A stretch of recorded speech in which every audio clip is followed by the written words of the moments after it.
Hello, my friends, and welcome back. Thank you very much for being with me again today. Maybe you are aware, or maybe not, Dmitriev, the Russian envoy to Washington, D.C., who spoke with Mr. Witkov, the American Middle East envoy.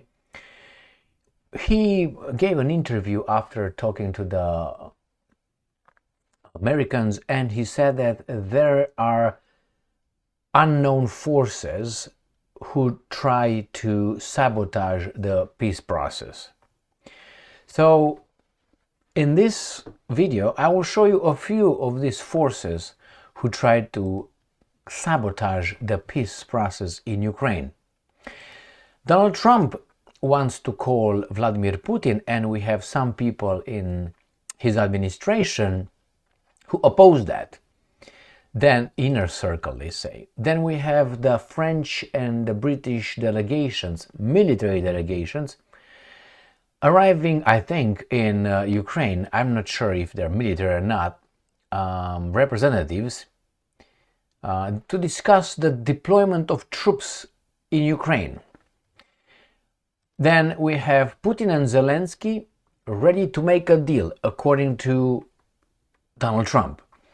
So we have, you see, a few signs of who is behind or who are the forces trying to derail the peace process. And another major development, maybe you're familiar with the Ramstein meetings.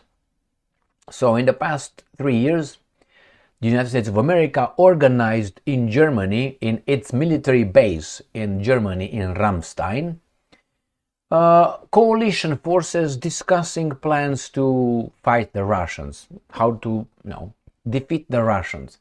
So they were called Ramstein, when they decided what kind of sanctions, what kind of weapons, what would be the general direction of NATO in Ukraine. Well, the United States of America, or let's try differently, a meeting was organized in Ramstein. But the United States of America did not show up. So everybody else was there, who, the coalition of the willing, but the United States of America did not show up. So let's start with the first topic. This is, if you remember, New Voice of Ukraine. Putin's envoy says US-Russia ties sabotaged by unknown forces. Well, I don't think, this is from yesterday, April 3rd, 2025, I don't think they are, or there are unknown forces. I think they're very well known by the Russians, Americans, and the forces themselves know exactly who they are, and they know that the Russians and the Americans know who the unknown forces are. The unknown forces are only for us, therefore everybody else over there involved, they're very well known. So, that's the first one. And he says, Kremlin investment envoy Kirill Dmitriev, currently visiting Washington, claimed on April 3rd that unknown forces are allegedly trying to stoke tensions between the United States and Russia. Alright, so let's start with the first thing, which is next Putin-Trump call may take place before or after upcoming weekend reports. Now, this is an imbecilic statement or headline. I mean, what other options are during the weekend? I mean, it's like, I'll see you tomorrow, or I will not see you tomorrow. Or I will see you maybe before tomorrow, or maybe after tomorrow. I mean, what's the option? Tomorrow, that's the only thing.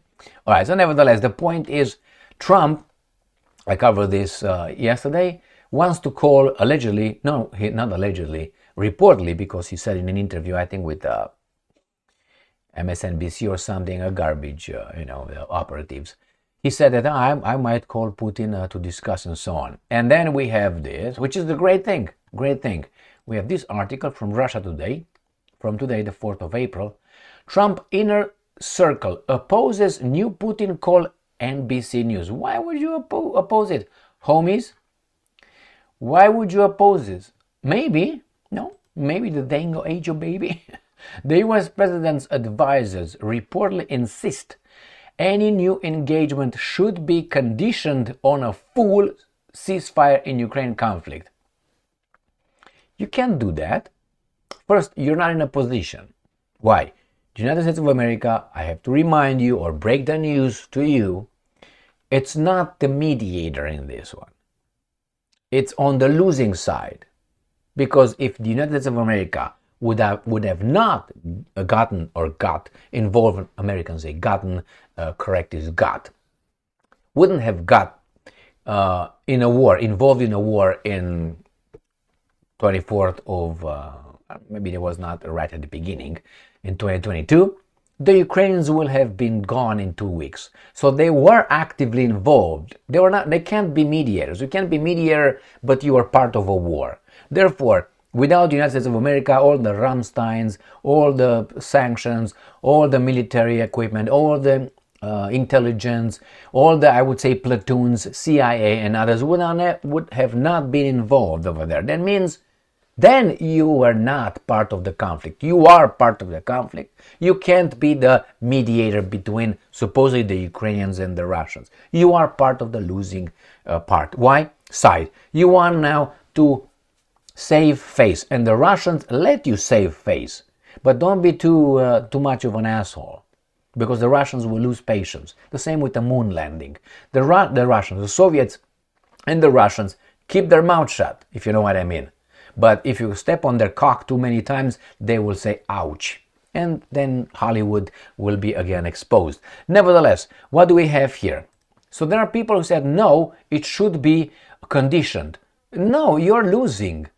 You need to negotiate, but you can't treat the Russians. So first, the Russians are not losing. Let's start with that one. I'm not saying they're winning, but they're not losing. The other guys want to lose, but they're not winning. So, the balance is like this. You stop treating the Russians as if they are losing and as if there are some peasants coming with their heads in their hands and asking for, a day off to the master. You're not in a position to do that no more. No more. Okay, let's go to the next topic. Actually, it's the same topic, but it's a different article coming from Ukrainska Pravda. Trump's inner circle urges him not to call Putin until he promises to halt attacks. NBC. Now, you see, this is a different title, obviously, than this one. This is from the Russians, this is from the Ukrainians. The Ukrainians are very happy about it. But nevertheless, what's going to happen? And I like Andrew Jackson over there. Always loved him. He's my favorite president, actually. All right. And we have here, if you want, the unknown forces. French-UK delegation arrives in Kyiv to discuss military contingent. So these guys, unfortunately, they tried to create their, how do you call this? What do you call this? Neo-colonial entity, which is actually the European Union. European Union is a neo-colonial entity. It's not a union. And these guys, the French and the UK, you can say, well, the UK is not involved. It's not part of the European Union.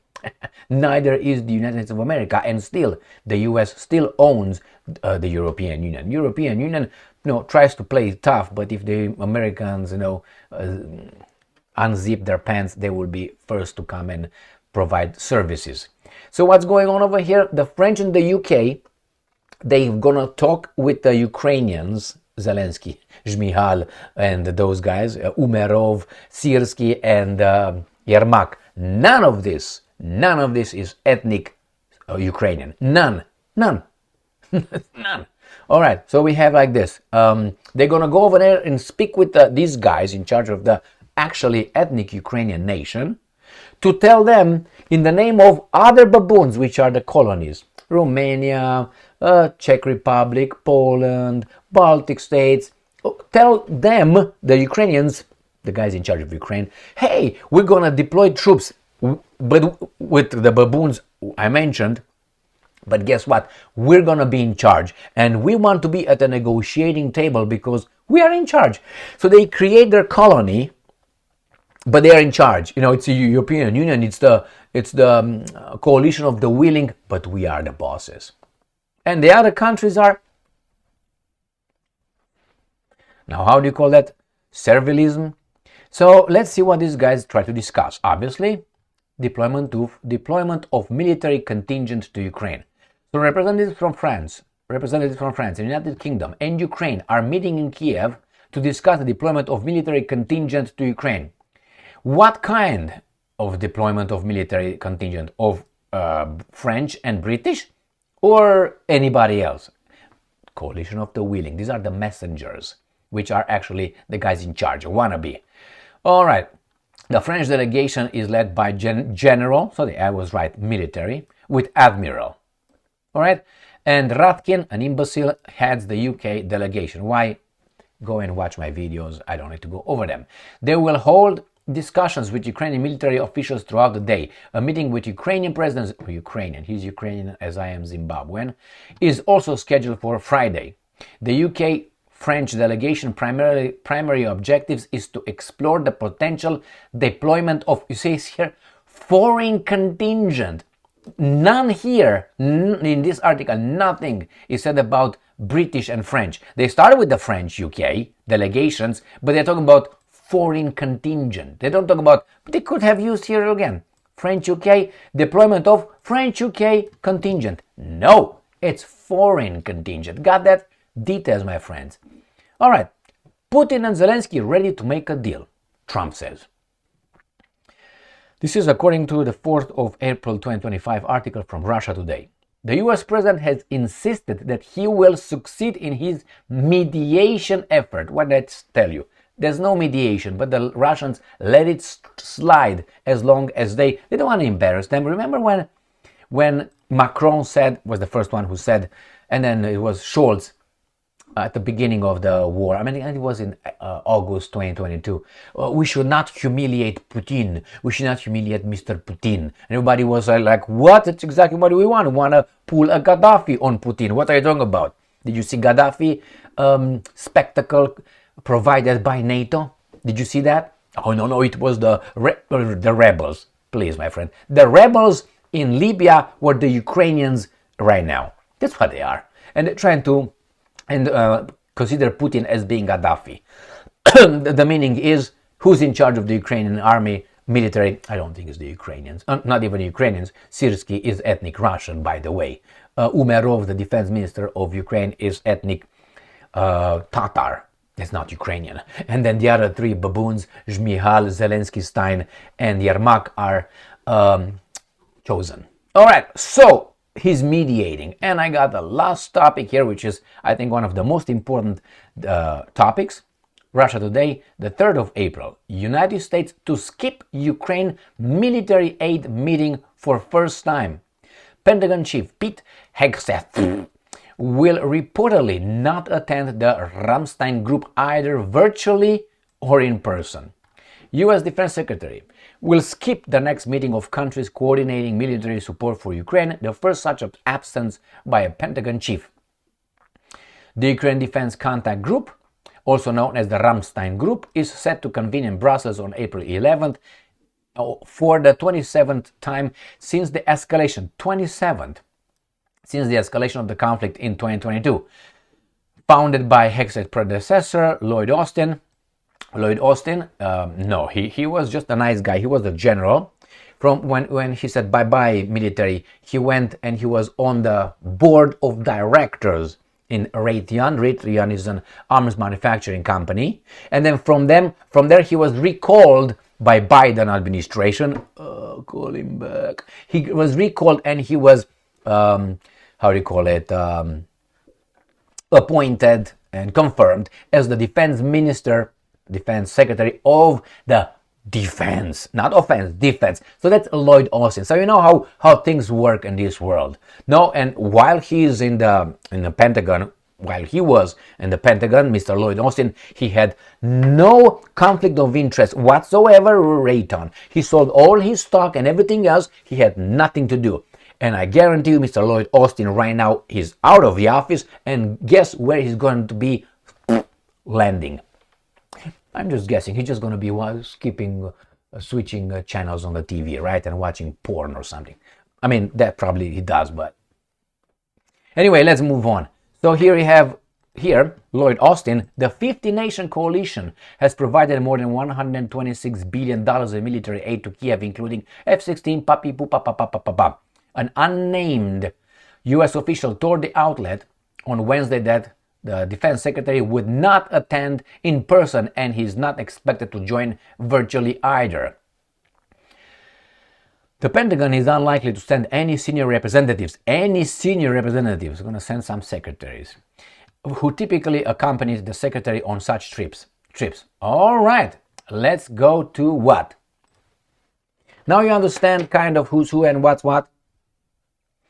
The unknown forces are either the ones behind France and UK, because we can clearly see it's them, but the same forces are in Trump's administration. Now, I'm not saying, obviously the job of an advisor is to advise the president based on, the interest of the countries and be as truthful as possible, not have his own agenda and payment, Hey, there you go. So I think it's clear, not clear, but we can smell it, who it is, or who they are. Thank you very much for being with me again today. Stay strong, stay smart, look for the truth, and be just.